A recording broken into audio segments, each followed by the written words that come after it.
রাধে রাধে, জয় শ্রীকৃষ্ণ।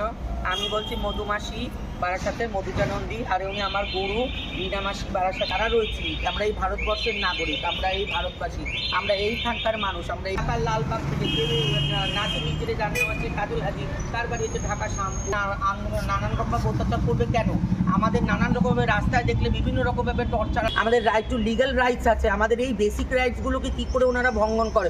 এটা কি বাংলাদেশ পেয়েছে? আমরা কি বাংলাদেশ থেকে উঠে এসেছি? আমরা প্রত্যেকে ভারতের নাগরিক। আমাদেরকে এখন যদি জাতীয় সঙ্গীত গাইতে বলে আমরা গাইতে পারবো, ওনাদেরকে যদি গাইতে বলা হয় ওনারা বলতে পারবেন না। দিনের পর দিন আমার উপর অত্যাচার করেছে ওনারা নানান রকমভাবে, তোকে গরুর মাংস খেতে হবে, তোকে এইটা করতে হবে, তোকে ওটা করতে হবে, তোকে এই জিনিস করতে হবে। কেন? আমি গলায় তুলসীর মালা নিয়ে কী অপরাধ করেছি?